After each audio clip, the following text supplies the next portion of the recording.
লোকভবনে এসে পৌঁছলেন মুখ্যমন্ত্রী শুভেন্দু অধিকারী। তার কনভয় এসে ঢুকছে, আমরা দেখতে পাচ্ছি এই মুহূর্তে মুখ্যমন্ত্রী শুভেন্দু অধিকারী তিনি এই মুহূর্তে প্রবেশ করছেন লোকভবন। এক্সক্লুসিভ টিভি9 বাংলায় ছবিটা আপনাদেরকে আমরা দেখাচ্ছি। লোকভবনে এই মুহূর্তে এসে পৌঁছলেন মুখ্যমন্ত্রী শুভেন্দু অধিকারী। এই একটু আগে আপনাদের দেখিয়েছি মুখ্য সচিব পৌঁছে গিয়েছেন,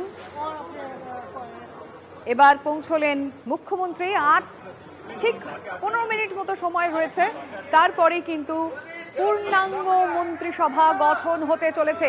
আমাদের প্রতিনিধিদের সঙ্গে কথা বলবো। প্রদীপ্ত এই মুহূর্তে রয়েছেন। প্রদীপ্ত, দেখো, মুখ্যমন্ত্রীও পৌঁছে গেছেন, মুখ্য সচিব পৌঁছে গিয়েছেন। নির্ধারিত সময়ের 20 মিনিট বাকি রয়েছে, আর 17-18 মিনিট বাকি রয়েছে নির্ধারিত সময়ের। এবং তারপরই রাজ্য যে পূর্ণাঙ্গ মন্ত্রিসভা, গতকাল আমরা দেখেছিলাম শুভেন্দু অধিকারী তিনি সমাজ মাধ্যমে পোস্ট করেছেন যে রাষ্ট্রবাদী যে সরকার, সেই সরকারের পূর্ণাঙ্গ মন্ত্রিসভা আজ হতে চলেছে এবং যেখানে 35 জন তারা শপথ নেবেন, যে শপথ বাক্য পাঠ করাবেন RN রবি আর কিছুক্ষণের মধ্যে। এবং তারপর যেটা জানা যাচ্ছে, নতুন মন্ত্রিসভার দায়িত্ব বন্টনের কাজও কিন্তু আজ হতে পারে। তার কারণ ইতিমধ্যেই মুখ্যমন্ত্রী যারা শপথ নেবেন তাদেরকে জানিয়েছেন যে সকলেই যেন শপথ গ্রহণ অনুষ্ঠানের পর নবান্ন চলে যান। এবং যা জানা যাচ্ছে, নবান্নে তিনি এই নতুন যারা মন্ত্রী হতে চলেছেন তাদের সঙ্গে বৈঠক করবেন। এবং সেই জায়গা থেকেই একটা সম্ভাবনা যে আজকেই এই রাজ্যের কোন দপ্তর কার হাতে থাকবে, শিক্ষা দপ্তর কার হাতে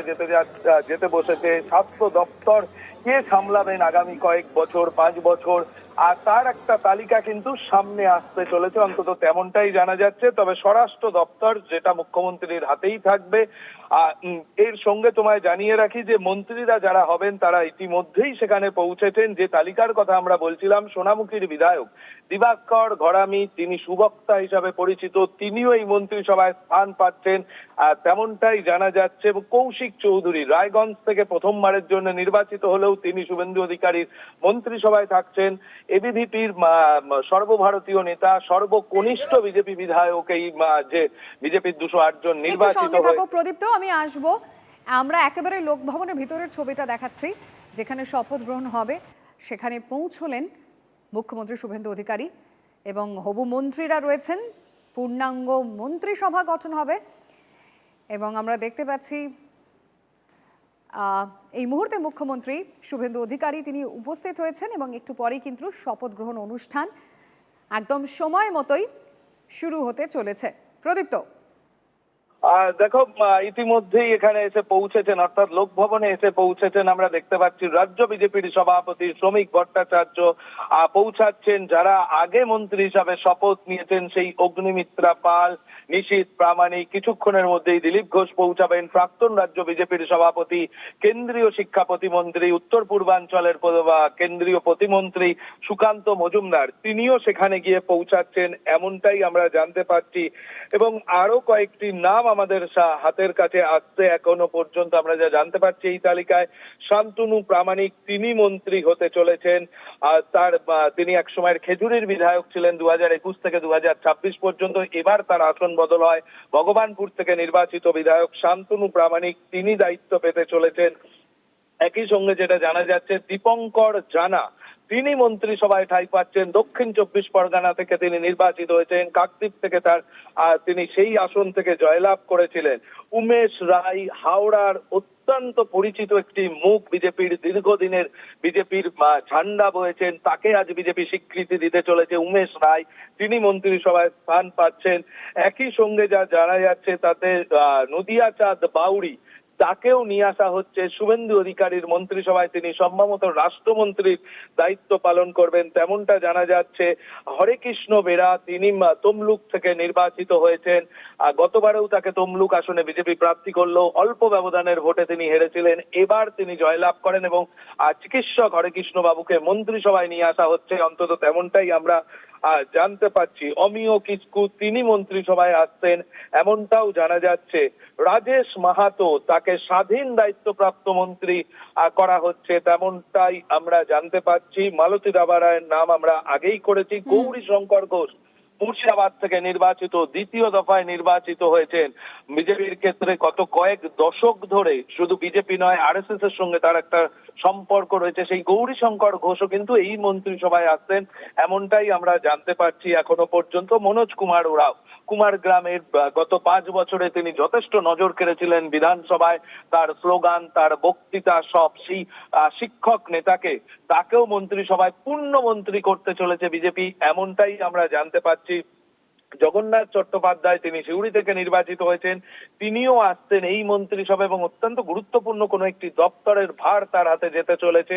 শঙ্কর ঘোষ গত একটা সময় তিনি বাম রাজনীতির সঙ্গে জড়িত ছিলেন। 2021 সালের নির্বাচনের আগে তিনি বিজেপির সঙ্গে সম্পর্কিত হন এবং তার পরবর্তীতে গোটা রাজ্যের মানুষের কাছে নিজের পরিচয় তুলে ধরেছিলেন দলীয় নেতা হিসাবে, দলীয় কর্মী হিসাবে। সেই আনুগত্য এবং তার যে ক্যারিশমা, অনেকে বলে থাকেন শঙ্কর ঘোষ নিজের ক্যারিশমাতেই আজকে এই জায়গায় পৌঁছেছেন। সেই শঙ্কর ঘোষ তিনিও রাজ্য মন্ত্রিসভার অত্যন্ত একটি গুরুত্বপূর্ণ দপ্তর পেতে চলেছেন, এমনটাই আমরা জানতে পারছি। স্বপন দাশগুপ্ত। প্রদীপ্ত, তুমি সঙ্গে থাকো, আমাদের বাকি প্রতিনিধিদের সঙ্গেও কথা বলবো। সৌরভ গুহ রয়েছেন। সম্ভাব্য মন্ত্রিসভা মানে পূর্ণাঙ্গ মন্ত্রিসভা হচ্ছে, এখন অব্দি সম্ভাব্য নাম কি কি সৌরভ? 35 জনের যে মন্ত্রিসভা আজকে শপথ নিচ্ছে, শপথ নেবে আর কিছুক্ষণ পর বেলা 11টায় লোকভবনে। আমাদের কাছে একটা বিশেষ সূত্রে, প্রশাসনিক সূত্রে খবর এসে পৌঁছেছে যে পূর্ণাঙ্গ মন্ত্রিসভার তালিকা, ক্যাবিনেট মন্ত্রী হিসেবে শপথ নিতে, ক্যাবিনেট মন্ত্রী হতে পারেন দীপক বর্মন, তাপস রায়, শঙ্কর ঘোষ, মনোজ কুমার ওরাও, অর্জুন সিং, গৌরীশঙ্কর ঘোষ, জগন্নাথ চট্টোপাধ্যায়, স্বপন দাশগুপ্ত। প্রতিমন্ত্রী, স্বাধীন প্রতিমন্ত্রী হিসেবে শপথ নিতে পারেন, দায়িত্ব পেতে পারেন মালতী রাভা রায়, রাজেশ মাহাতো, ইন্দ্রনীল খান। এমওএস হিসেবে প্রতিমন্ত্রী হিসেবে দায়িত্ব পেতে পারেন জুয়েল মুর্মু, হরেকৃষ্ণ বেড়া, আনন্দময় বর্মন, অশোক দিন্ডা, নদিয়ার চাঁদ বাউরি, বিশাল লামা, শান্তনু প্রামাণিক, মৌমিতা বিশ্বাস মিশ্র, উমেশ রায়, পূর্ণিমা চক্রবর্তী, কৌশিক চৌধুরী, ভাস্কর ভট্টাচার্য, দিবাকর ঘরামি, অমিয় কিস্কু, কলিতা মাঝি, বিরাজ বিশ্বাস, দীপঙ্কর জানা, সুমনা সরকার এবং গার্গী দাস ঘোষ।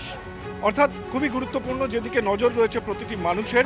ক্যাবিনেটে কিন্তু অত্যন্ত গুরুত্বপূর্ণ নামগুলো আমরা দেখতে পাচ্ছি, যারা বিরোধী দল বিজেপির পরিপ্রেক্ষিতেও কিন্তু যে মুখগুলোকে আমরা গুরুত্বপূর্ণ ভূমিকায় দেখেছি। শঙ্কর ঘোষ রয়েছেন, তাতে তাপস রায় রয়েছেন, জগন্নাথ চট্টোপাধ্যায় রয়েছেন, স্বপন দাশগুপ্ত, গৌরীশঙ্কর ঘোষ, দীপক বর্মন, মনোজ কুমার ওরাও, অর্জুন সিং, অত্যন্ত গুরুত্বপূর্ণ, অর্জুন সিং পেতে পারেন পরিবহনের দায়িত্ব। আজকে বিকেলের মধ্যে স্পষ্ট হয়ে যাবে ক্যাবিনেট মিনিস্টার এবং অন্যান্য প্রতিমন্ত্রীরা কোন দপ্তরের দায়িত্ব পাচ্ছেন। আপাতত এই নামগুলো এবং কে কোন পদে আসতে পারেন তার একটা সম্ভাব্য তালিকা কিন্তু TV9 বাংলায় আমরা প্রকাশ করব। একেবারে বাকিটা আর কিছুক্ষণ পরেই পরিষ্কার হয়ে যাবে। ধন্যবাদ সৌরভ।